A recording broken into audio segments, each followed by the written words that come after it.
You glossed over that one section where you actually said you convinced Goldman Sachs to buy Mm, energy assets. yeah, That's major. it is major. So, fortunately, I was, kind of grew up with a guy by the name of Hank Paulson and John Corzine and others, John Weinberg, people that ran the firm. And Goldman Sachs went public in 1999. But even in front of that, they wanted to find creative ways to grow the business. Because an investment bank, every year your revenues start at zero. You don't have recurring revenues. You got to go out and get business, or you got to go trade stocks or bonds. And it's scary every year when you're starting at zero and you're supposed to do more than the year before. So how do you build businesses that have recurring revenues that are uncorrelated with the stock market? And if we have a bear market and the stock market's down and maybe we're heading to a recession, an investment bank is not going to make any money.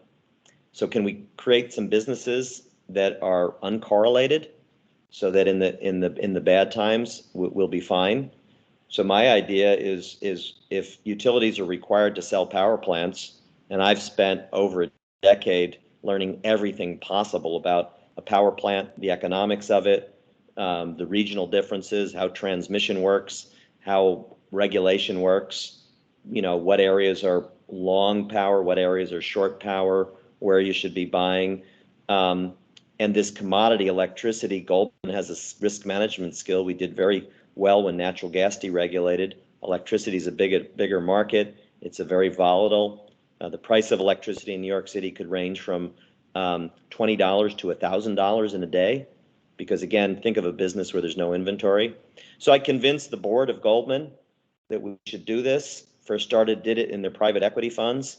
Goldman went public in 1999. Hank Paulson, who became the Treasury Secretary after that, said, can you put this on the balance sheet so the firm can own this, not in the funds? We ended up with about $6 billion of assets. If you go back to the annual report of Goldman back in the zip code 2000, line one was securities sold, line two was electricity sold. Wow. So it just created a very big uncorrelated business that created stability for the firm. We got really large. The rating agencies were going to downgrade Goldman because a typical investment bank is 90% levered, yet is still rated, AA. And the argument is the assets are highly liquid, marketable securities that you could sell quickly if there was ever a crisis in the world. And the rating agency said, what about these power plants? These are hard to sell. So they were going to require us to divest.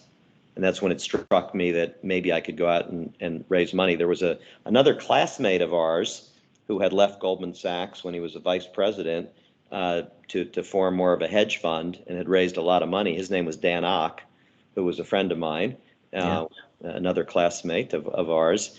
And I said, boy, if he can raise money, how hard can it be? Wasn't easy raising money. We'll get to that. I've probably done, I don't know, 5,000 meetings, maybe more, of raising money. And I probably 80 to 90% I get a no, but that's a mindset. 80 to 90% no means 10 to 20% I get a yes. That's good. So I after that, I spent a lot of time, and I still do, raising money around the world so that I could buy these assets in our own fund and, broke away from Goldman Sachs. So when you were